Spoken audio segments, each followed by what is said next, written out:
So you want to build a stablecoin? If you're thinking it's just about whipping up a smart contract, well, you're about 5 years behind the times.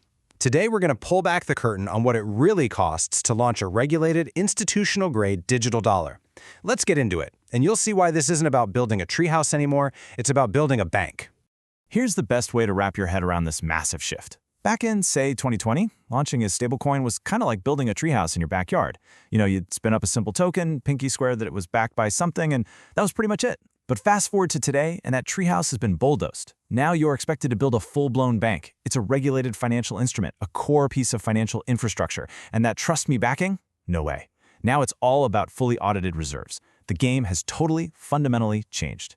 So what happened? What drove this huge shift from what was basically a weekend project to a multi-million-dollar undertaking? Well, it really boils down to one word: regulation. The days of the Wild West are long gone. Governments all over the world have stepped in, and they've completely rewritten the rulebook. Yeah, the Wild West is officially over. Regulators are here. In the US, for example, new frameworks basically treat issuing a stablecoin like a banking activity.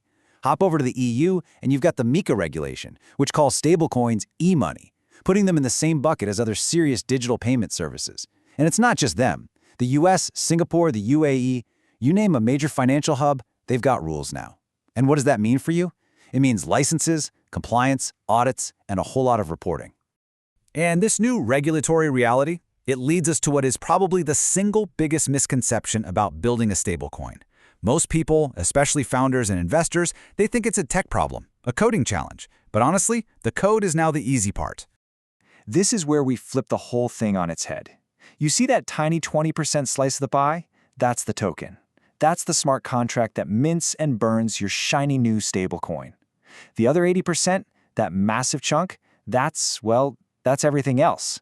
It's all the heavy-duty financial and operational scaffolding you have to build around that little piece of code. And what exactly is everything else? Oh, just all the stuff that makes it work like a real financial product. We're talking complex systems to manage your reserves, sophisticated compliance dashboards for KYC and transaction monitoring, transparent proof of reserve portals so people can see the money is actually there, and maybe most important of all, crisis procedures for when, not if, things go sideways. You're not just deploying a contract, you're literally building an entire financial institution from scratch. Okay, so if you're building a bank and not a treehouse, you need a pretty serious architect, right? This brings us to a crucial question. Who can actually build all this complex infrastructure? Let's look at the different kinds of development partners out there. Your choice of partner really comes down to your project's DNA. Think of it like this. An institutional specialist is your go-to if you're targeting regulated markets and need enterprise-level controls. But be ready for a higher price tag and more complexity. A boutique consultancy? They're fantastic for really custom builds that need to plug into traditional finance, but it's going to take longer. Now, if your coin has a really unique or complex pegging mechanism, a security-focused firm is non-negotiable, but all their deep modeling will slow you down. And finally, if you just need to get to market fast and you're on a tight budget, a speed and cost-optimized vendor can get you there, but you'll probably have to live with a more cookie-cutter architecture.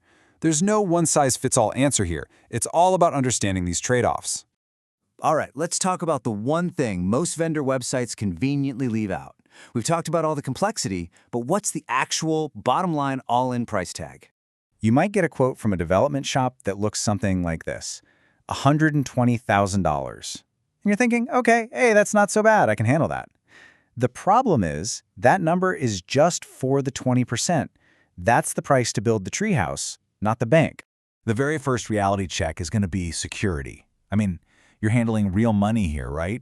You need multiple top-tier security audits.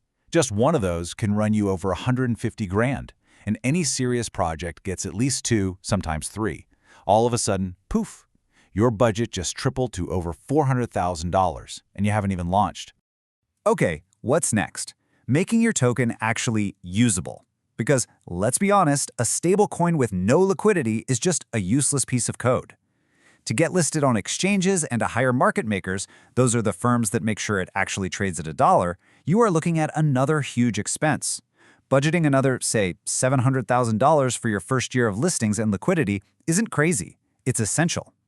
But even that pales in comparison to the undisputed heavyweight champion of costs, legal and compliance. Seriously. We're talking about setting up the right corporate structures, getting nonstop advice from lawyers who actually get this stuff, and potentially paying millions of dollars just for the right licenses. This one category can, and often does, dwarf every other cost combined. So let's just lay it all out.